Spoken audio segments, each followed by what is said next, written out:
بسم اللہ الرحمن الرحیم۔ السلام علیکم۔ 2024 کے پہلے جمعہ کے دن اللہ تعالیٰ کے نام کی یہ تسبیح پڑھ لو، مقدر اور نصیب بدل جائے گا۔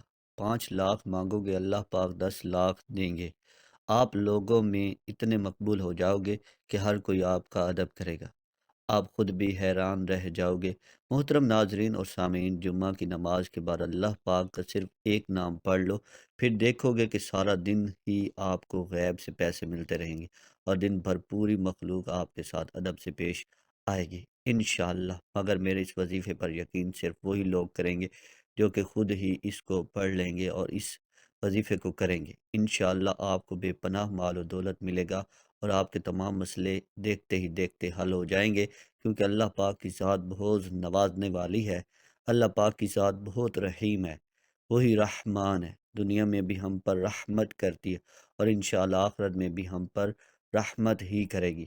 ایک حدیث پاک کا مفہوم ہے کہ حضرت عبداللہ بن عباس رضی اللہ تعالیٰ عنہ سے روایت ہے کہ آپ صلی اللہ علیہ وآلہ وسلم نے فرمایا، اللہ تعالیٰ نے فرشتوں کو نیکیاں اور برائیاں لکھنے کا حکم دیا، اس طرح کہ جو شخص بھی نیکی کا ارادہ کرتا ہے مگر کسی وجہ سے اس پر عمل نہ کر سکے، تو پھر بھی اللہ تعالیٰ اسے پوری نیکی شمار کر لیتا ہے، اور جو شخص اس نیکی کے ارادے پر عمل بھی کر دے تو اس کے حساب میں ایک نیکی کے بدلے 10 نیکیاں لکھی جاتی ہیں، بلکہ بعض اوقات تو 700 نیکیاں لکھی جاتی ہیں، جبکہ بعض مرتبہ تو اس سے بھی زیادہ لکھی جاتی ہیں۔ اس کے برعکس جو شخص برائی کا صرف ارادہ کرے مگر کسی مجبوری کی وجہ سے اس برائی کو عمل میں نہ لا سکے، یعنی اللہ تعالیٰ کے خوف سے یا کسی اور وجہ سے، تو اللہ تعالیٰ کے ہاں اس کے حساب میں گنا نہیں لکھا جاتا اور لکھا بھی نہیں جاتا۔ اور جو شخص برائی کا ارادہ کر کے پھر اسے عمل میں بھی لے آئے تو صرف ایک برائی اس کے نامہ اعمال میں لکھی جاتی ہے۔ اللہ تعالیٰ اپنے بندوں پر بہت مہربان ہے، وہ اپنے بندوں کی خطائیں معاف کرنا چاہتا ہے، اس لیے نیک کاموں پر زیادہ سے زیادہ اجر و ثواب دیتا ہے، جبکہ چھوٹے چھوٹے گناہوں پر درگزر بھی کر دیتا ہے۔ اللہ تعالیٰ اپنے بندوں پر بے حد مہربان ہے، وہ غفور الرحیم ہے۔ بس اس کی رحمت کا دروازہ کھٹکھٹانے کی دیر ہے، پھر اس کی رحمت برسنا شروع ہو جاتی ہے۔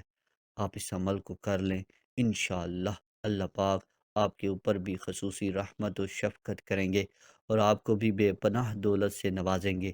اسی طرح ایک اور روایت کا مفہوم ہے کہ ایک شخص جس نے پوری زندگی میں کبھی کوئی نیک کام نہیں کیا تھا، پھر جب اس کا آخری وقت قریب آیا تو موت کے وقت اپنے گھر والوں سے کہنے لگا کہ جب میں مر جاؤں تو مجھے جلا دینا، پھر کچھ راکھ جنگل میں ڈال دینا، اور کچھ دریا میں بہا دینا، اور کچھ راکھ آندھی میں اڑا دینا۔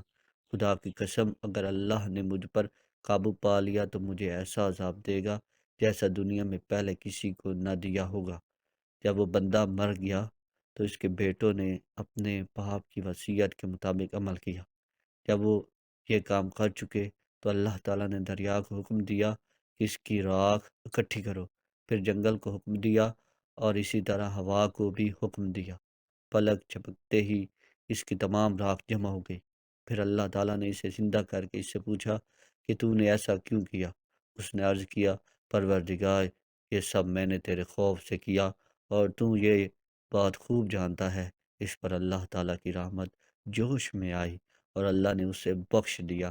اگرچہ اس شخص کی وصیت غلط تھی، مگر اللہ تعالیٰ نے اس کے خوف کی وجہ سے اسے بخش دیا، جو اسے قیامت کے دن اللہ کے سامنے کھڑا ہونے سے تھا۔ محترم ناظرین، اس سے یہ ثابت ہوتا ہے کہ اللہ تعالیٰ سے خوف کھانا اللہ کی رحمت کو متوجہ کرتا ہے۔ اللہ تعالیٰ کی رحمت بہت وسیع و عریض ہے، آپ جو بھی مانگتے ہو اللہ پاک عطا کرتا ہے۔ بس آپ اس عمل کو اچھی طرح کیجیے، انشاءاللہ آپ کو بھی بے پناہ دولت، عزت اور شہرت ملے گی۔ اب مزید وقت ضائع کیے اس عمل کا طریقہ کار جان لیجیے، اور کچھ احتیاط بھی جان لیں۔ اس پورے عمل کے دوران احتیاط صرف یہ ہے کہ آپ نے بولنا نہیں ہے، بس خاموشی کے ساتھ اس عمل کو مکمل کرنا ہے، پوری توجہ کے ساتھ کرنا ہے، اور کامل یقین کے ساتھ کرنا ہے۔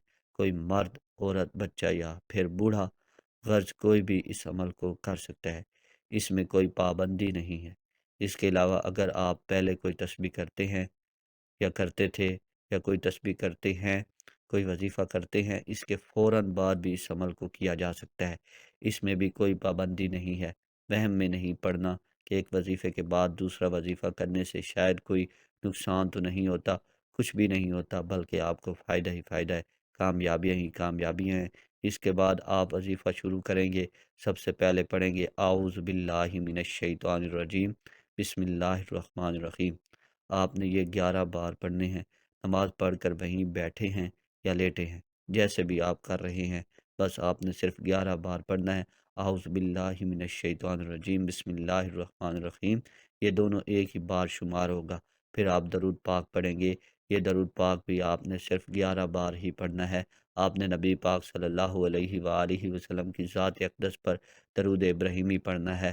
اللہم صلی علی محمد وعلی آل محمد کما صلیت علی ابراہیم وعلی آل ابراہیم انک حمید مجید۔